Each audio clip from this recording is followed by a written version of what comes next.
Hi, I'm Dan for Ben's Products. Today we're going to check the coolant in this 98 Ford Powerstroke 7.3 liter diesel, turbo diesel. And this thing has the same coolant that's been in here, unfortunately, for about at least 20 years. It's a 1998, now it's 2021. It's the original coolant as far as I know. I've had the van for a while, since the early 2000s. I never got around to changing the coolant on it.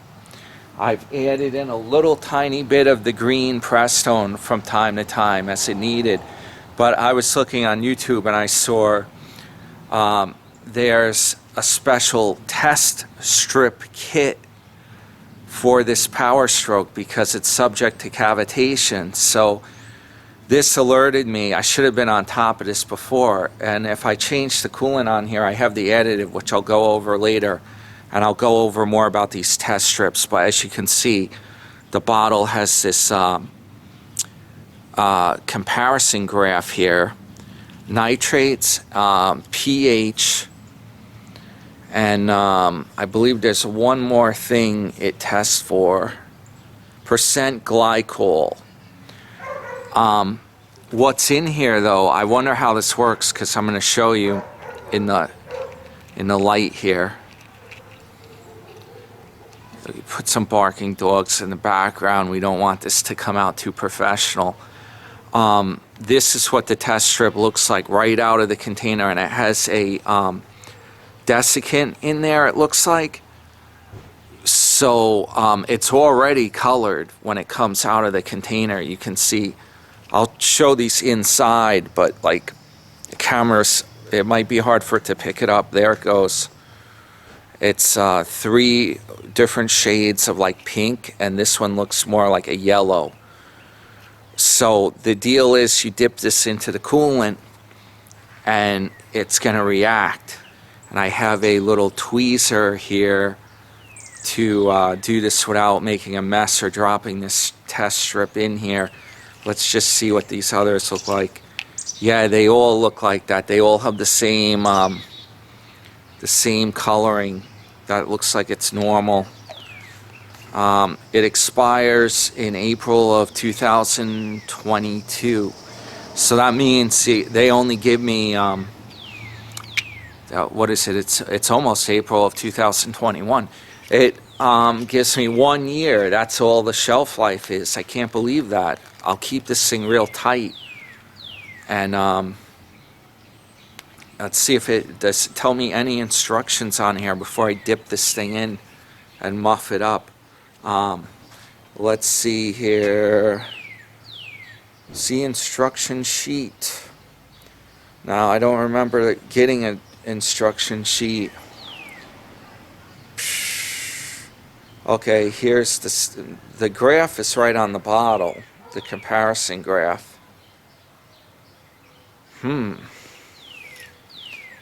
Did they give me an instruction sheet? There's nothing in the bottle.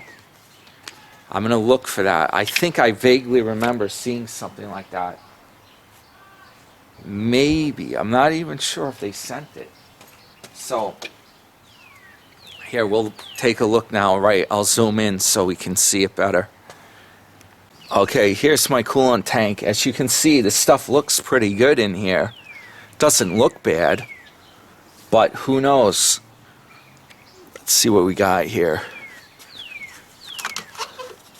There we go. It's probably under a vacuum because it's cold right now. I don't think you need to have the coolant hot for this test. It should be the same either way.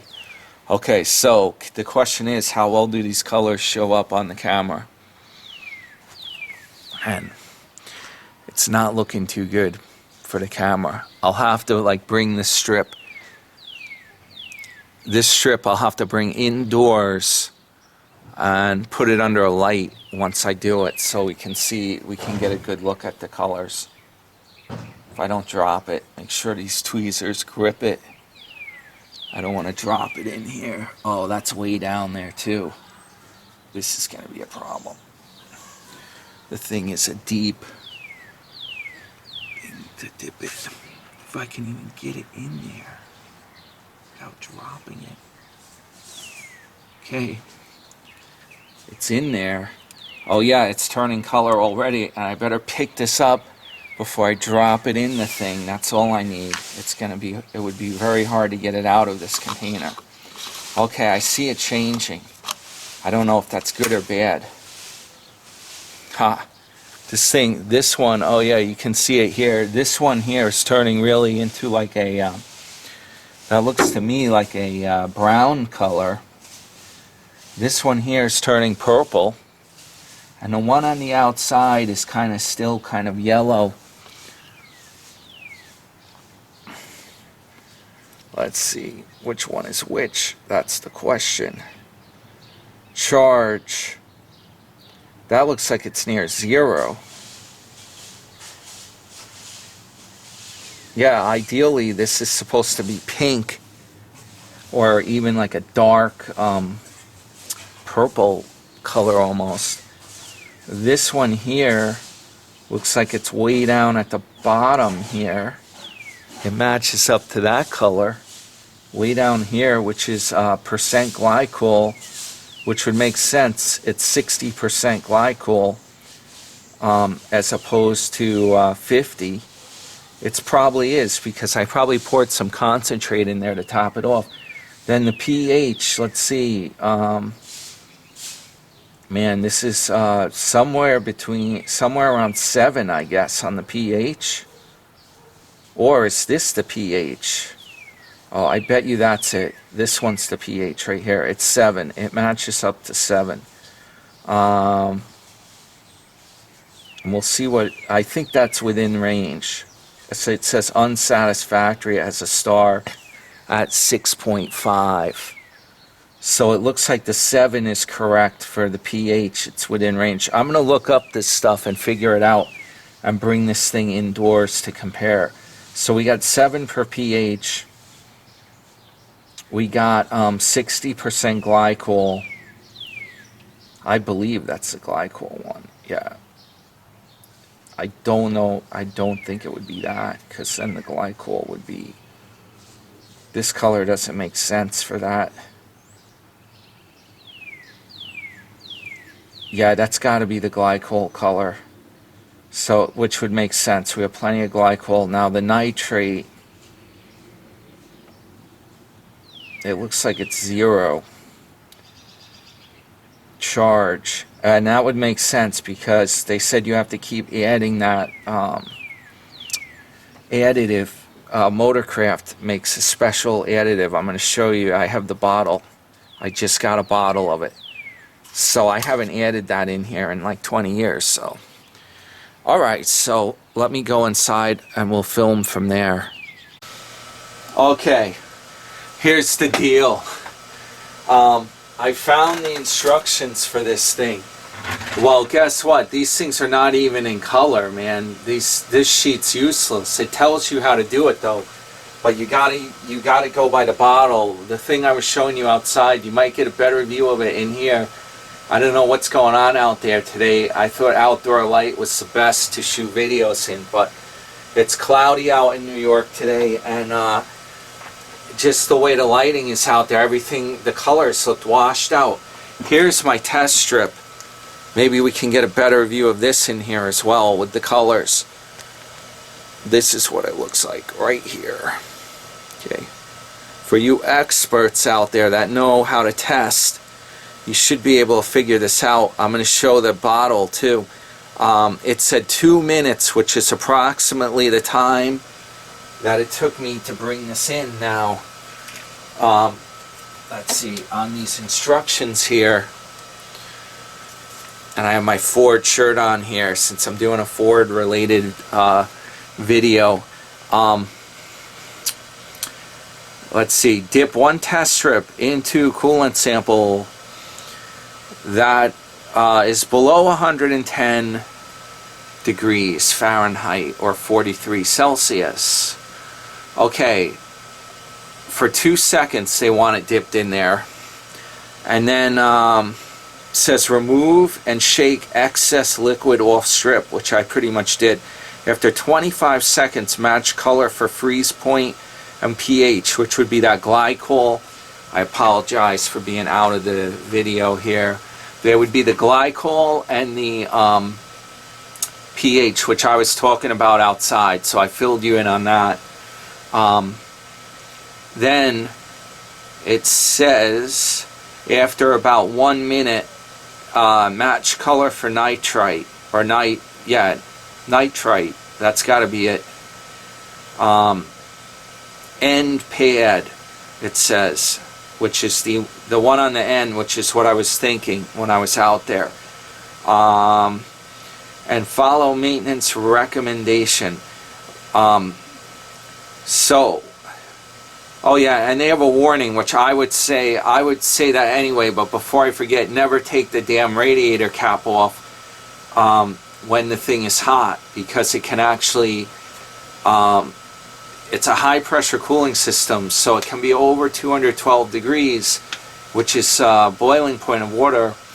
So if it's at like 230 or whatever and you take that off, the water is going to flash into steam and it's going to make a volcano essentially, and you could be seriously injured. I'm talking serious problems, like could be deadly even. Don't ever do that. Make sure it's cool. The deal is it can't have pressure in the system when you open it up. Coolant sample should be between 50 degrees Fahrenheit and 110 degrees Fahrenheit. Okay, we are right in that range. I'd say it's about 50 out there. pH, normal coolant will read 8 to 9. Results of 11 or 6.5 should be corrected, and mine was at 7. The nitrite additive levels, let's see, the end pad. That's that thing, and I'm going to show you about that stuff to add. But I just wanted to show you this color matchup now. Well, this thing is still wet because I got to run soon, and I'll finish this up later.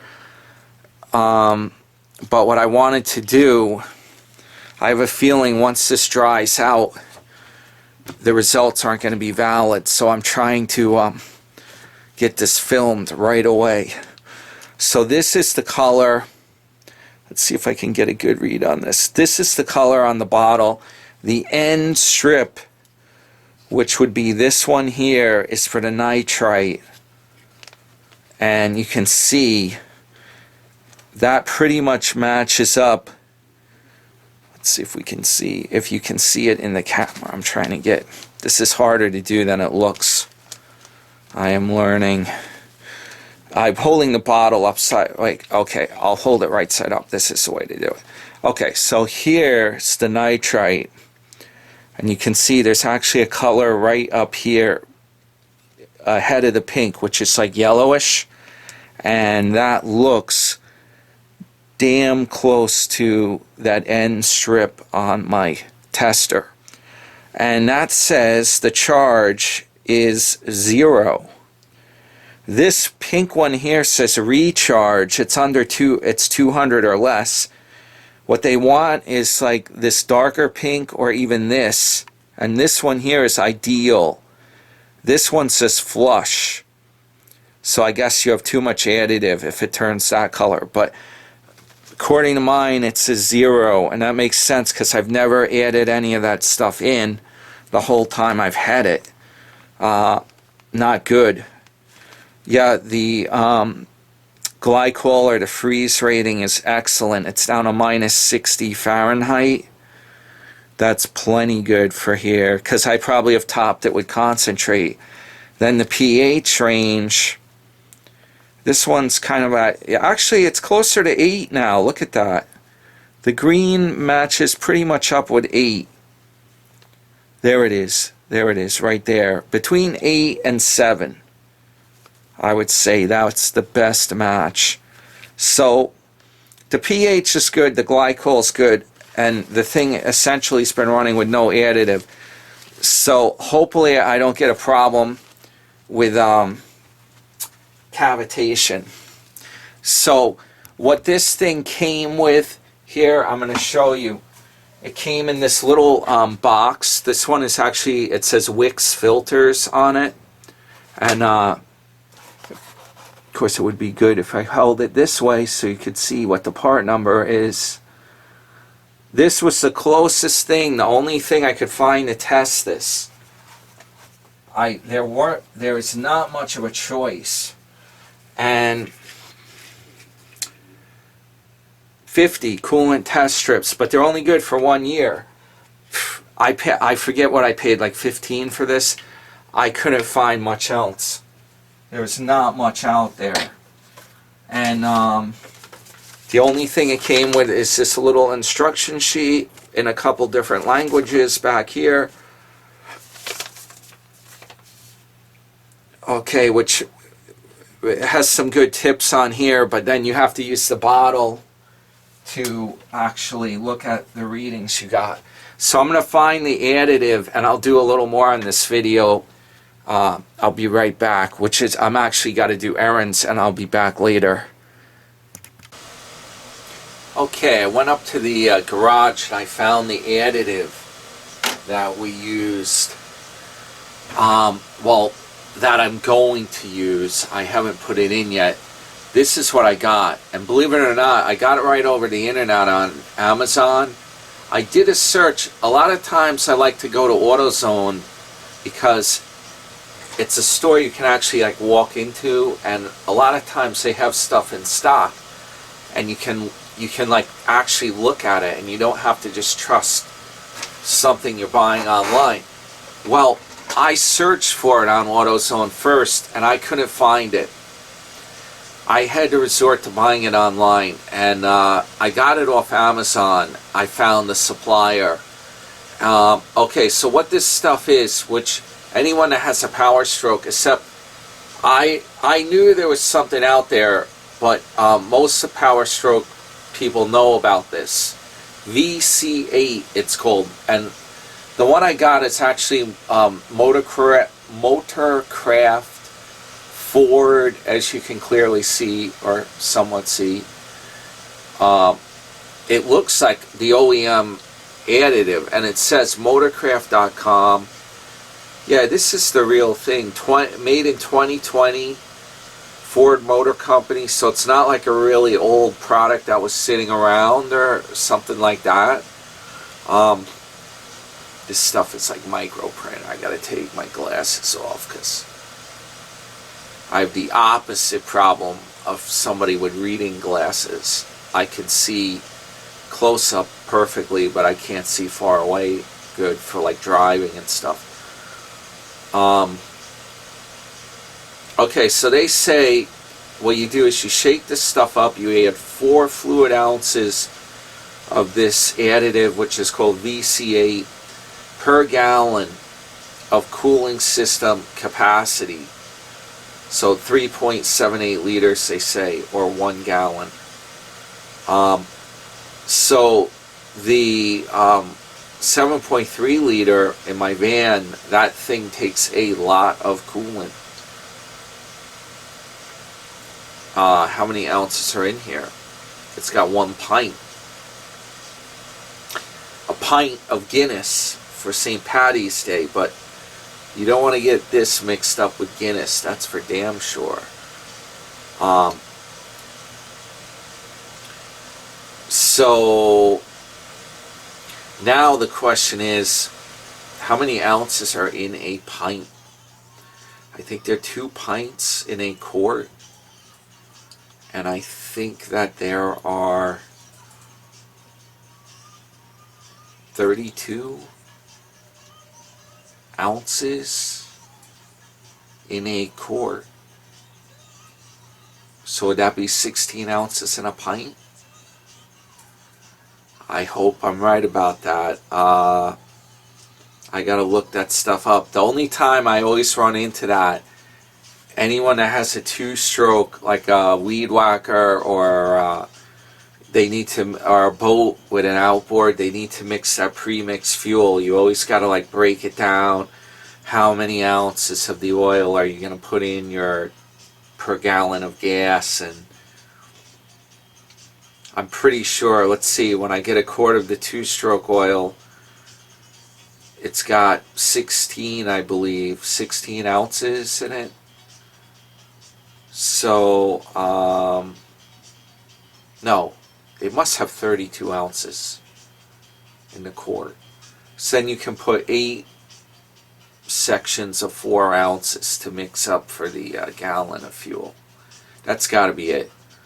So I'm just trying to get a guesstimate of how many of these containers I would need to put in my 7.3 liter 1998 Powerstroke Turbo Diesel in my Ford van, and it's actually made by International.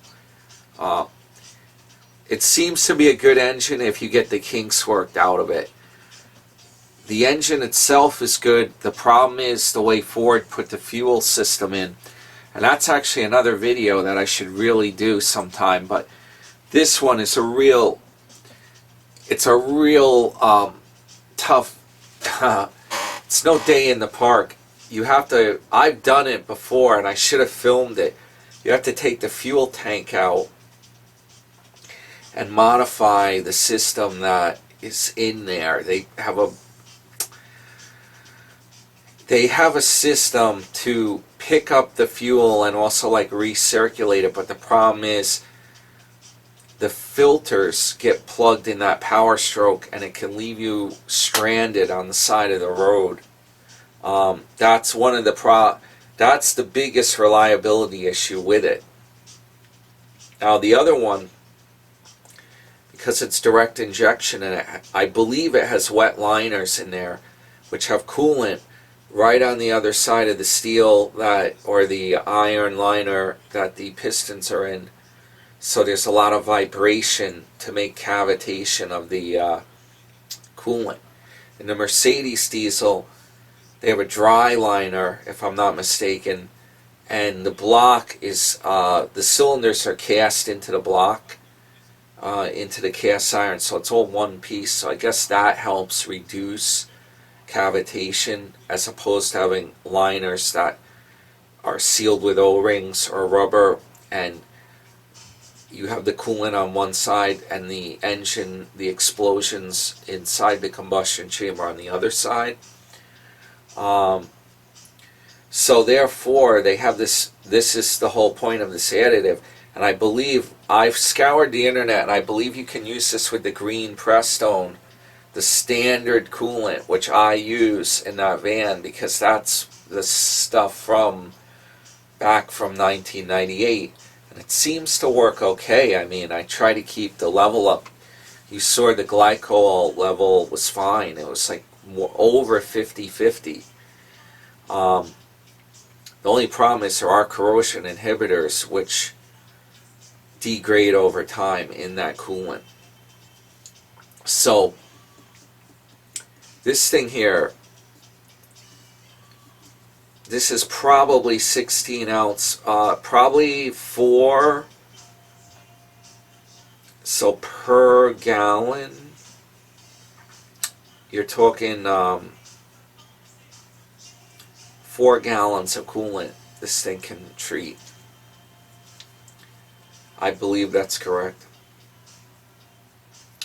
4 gallons. That's a fair amount of coolant. So yeah, because when you have the Prestone containers, which are a gallon each, you mix them 50-50. If you don't want to get ripped off buying the pre-mixed or you buy the concentrate one, you mix it with water 50-50. With the cars, I remember putting, like in the Mustang, usually 2 of those containers will fill the system back up if I changed out the radiator. Less than 2 probably. So yeah, that would make sense. The van it's looking like you would pour this entire bottle of coolant additive if you have none in there like mine, apparently from that test strip, and you're going to drain your coolant out and put some fresh coolant in. I'm not going to go crazy with it though. I'm just going to find the drain plug on the radiator, drain it out. Whatever comes out, that's it. I'm not going crazy with flushing it, because with these older vehicles, a lot of times if you flush it, or you put, some people, sometimes they say you put citric acid in it, and you can, it'll clean out the residue in there and stuff. Not a good idea, because unless you have a serious problem with it overheating, which mine doesn't, it runs very cool.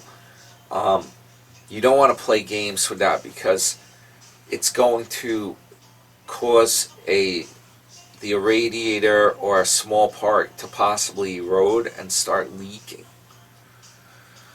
So I definitely don't want that.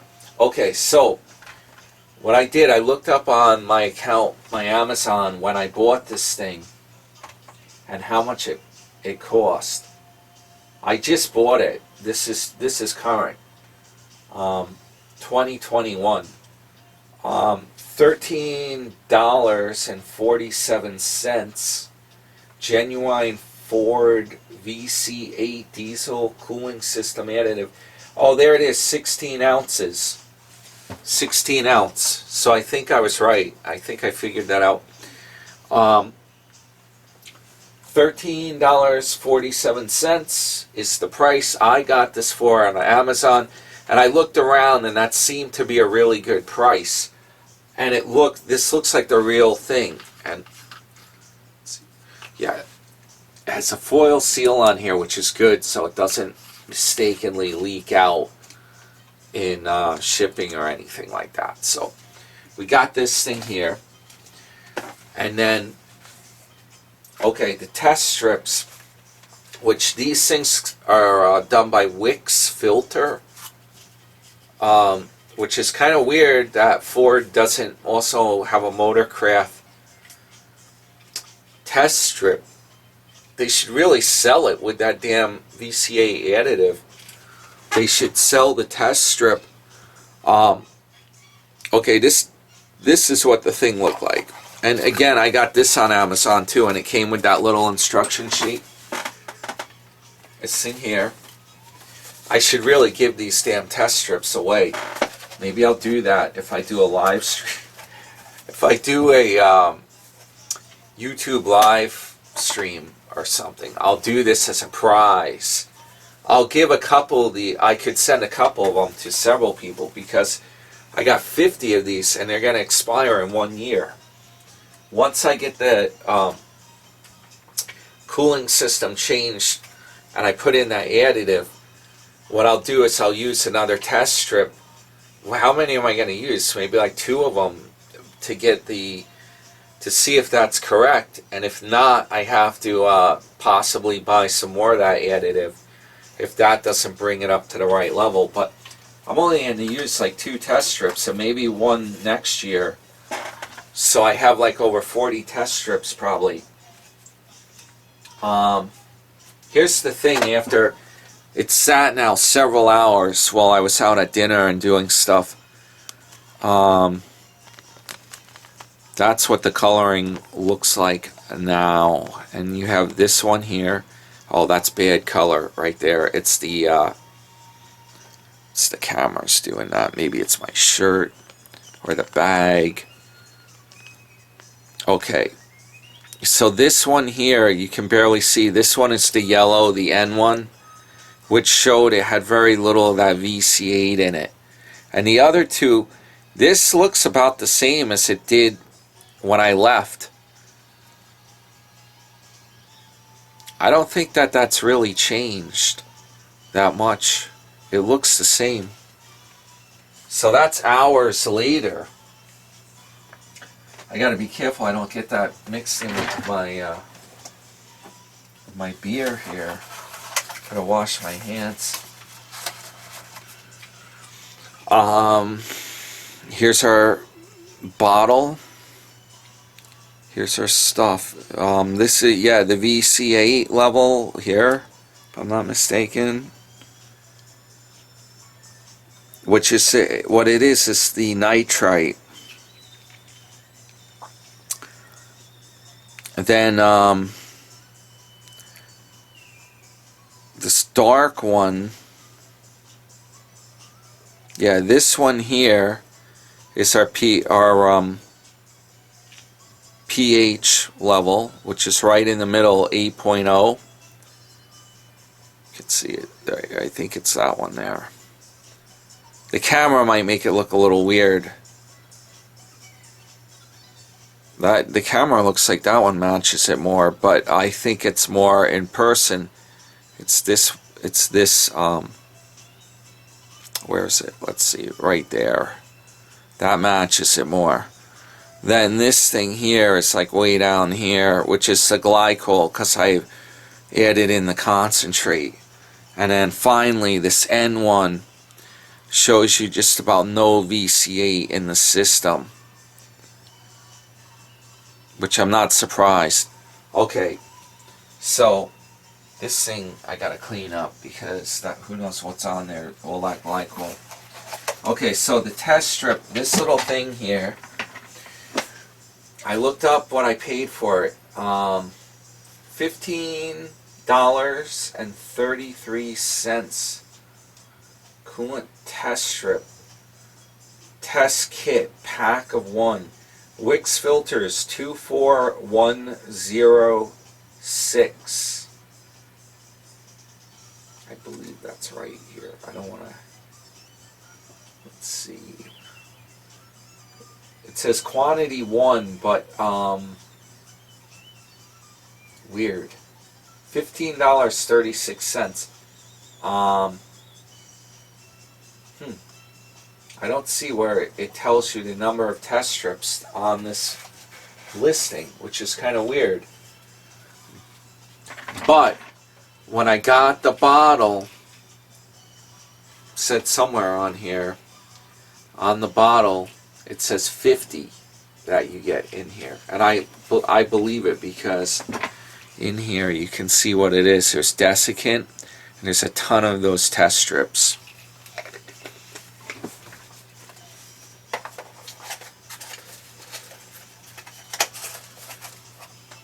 Okay, so we got the VC8, we got the test strips, and now I just gotta wait for this damn New York weather to cooperate.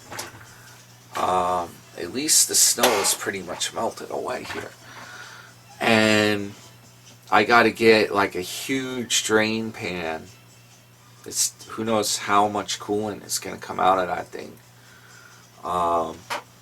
I think I have some big ones kicking around for the bends. And just mix up, get the Prestone ready, get like 4 gallons of it ready to go, and do a coolant change out on that thing. That's next. But there's a number of things I put off doing on that van. I gotta do, the van's very prone to rust. I'm gonna do a video on that. I have a special rust mixture that I made up myself. I'm gonna do a video about what I'm doing about the rust. There's a problem that, unfortunately, they put a powder coat on that thing along the lower panels. That powder coat stuff, you can keep that, man. That's worse than paint.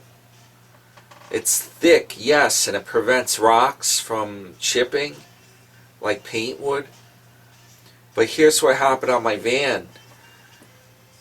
All of a sudden, the thing looked great one day, or it seemed that way, and then a minute later, I noticed the whole lower paneling,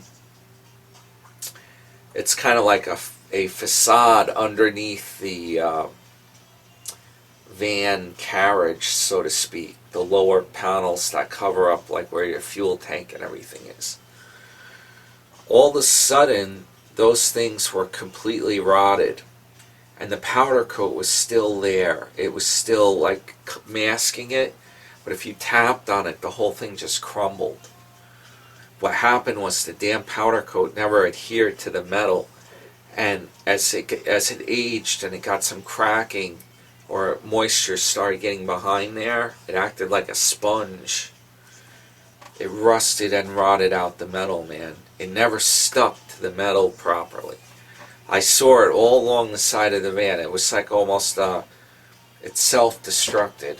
It's ridiculous, because the rest of the van is fine. The metal that has regular paint on it, that stuff's fine. It doesn't have any rust on it. It's just where that powder coat was. So what I'm doing is I'm knocking all that off, and then I'm going to rust proof it. I already did one side during the summer, last summer. I did a large amount of it, more than one side, but this summer I'm going to clean it up, do the rest. I'm going to show you the rust preventative that I've made up, and I'm going to cut sheet metal and install that over the rust damage. And I don't need it to be perfect, but I got a plan. I'll do that in the video. You can see what I'm going to do. I mean, it's a van. It's like a utility vehicle. It's not gonna. I'm not going to worry about it having a lacquer finish or some. You know, it doesn't have to be that shiny. So that's where I found the stuff. And oh yeah, by the way, I couldn't find the test strips. I looked for that at the local auto parts as well, and like AutoZone. I could not find this stuff. And this VC8, I'm remembering this now, about 20 years ago when this van was newer, I looked, they had this at the dealer, and I bought a bottle of it that I think it was smaller than this bottle. What happened was I never added it into my van coolant tank, which was stupid of me too. I lost track of time. That's what happened. And maybe the guy at the parts department told me that there's a way you got to test it first. Don't just add it. Oh, I think that was it. I think I remember this now. I was going to change the coolant, and I never got around to it. So I put the additive on the shelf in my garage, and I remember like maybe like 15 or 18 years ago, the additive spilled. It fell over, the cap broke or something, and it came out on the garage floor. That's what happened. I think I still have that old bottle with some, it only a small amount of the additive was left in that bottle, and I never used it. And now it's been sitting for like 20 years oxidizing, so it's just as well I got that. So, oh yeah, the guy was telling me back when I bought that, he was saying that the dealers weren't going to carry that stuff anymore. So I was glad to see that I could still get it, and it's a Ford product right on the internet. So that's good. They're still supporting it. I think maybe the newer Powerstroke or the newer Ford diesels might use it. I know they don't make, International doesn't make their engines anymore. They have their own Ford diesel. But I like that International though. That thing is running well. I finally got it running. It's running better than it ever has. And that I actually got a very good deal on that van because the guy was having problems. I think he got spooked with the Powerstroke. He told me he had to have it towed a whole bunch of times. And I think he had put a new gas tank in it. I think that was his cure. But there was more to it that he didn't figure out. And I ran it for many years, and these problems arose. And as they came up, I had to figure it out myself. And I think I finally got it pretty much, the inherent problems in there solved. But anyway, so now we know about that stuff, and it should probably be tested with those strips every year just to see how bad or how low those levels are going. And by the way, that's one other thing on the internet, and then I'll shut my motor mouth off. I gotta get to bed anyway. I read that the newer Ford Powerstrokes, and they made them smaller and turboed them up more. Those are very sensitive to this cavitation. So if you have a newer one, you gotta put a Hawkeye on it, and you gotta use those strips like every year. Mine, who knows, it could be ready to blow with the cavitation. I don't know, man. That's like 20 years. It hasn't had the additive. The coolant hasn't even been changed. The good part is the engine's very tight. I don't think the head gasket leaks. I think it keeps the coolant in pretty damn good condition. I've only had to add in a very small amount each year, add in a couple, maybe a cupful or so every year. So when I change it this time, hopefully I caught it in time. I'll put the new VC8 in, and I'm just gonna, at this point in the game, the van has almost no cash value. I might as well just drive it, even if the engine, you know, I'm in it for the long haul now. I think it's okay. So we figured something out here, and I made a video out of it too at the same time. So this is good. We got this accomplished. So subscribe to my videos, because I almost forgot. In my last video, I did the intro video. The deal is I'm trying to monetize the channel, and I need 1,000 subscribers. I'm almost there from the old Ben's Product stuff that I had on there originally. But that would be good to get there. I don't need to be a one of those YouTube stars or anything like that. I'm just doing this for fun. But at least if I can get the 1,000, that would help, like fun videos and stuff. So hit the subscribe. It's somewhere either here or over here. I think it's here, the way you're looking at it. Just hit the subscribe button. It doesn't cost anything to the viewer. I look at YouTube videos all the time, and I always try to subscribe if they're putting out content that is, you know, relevant, like special interest content that I like to watch.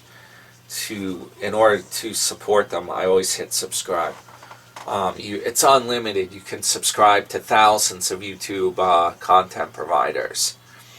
So I don't even think it alerts you to new videos unless you hit. There's another thing that says notification bell. So that's optional. If you want to know when I upload a video on there, it will alert you. But at least hit the subscribe one for sure. Alright, thanks a lot, and I'll see you next time on my next video.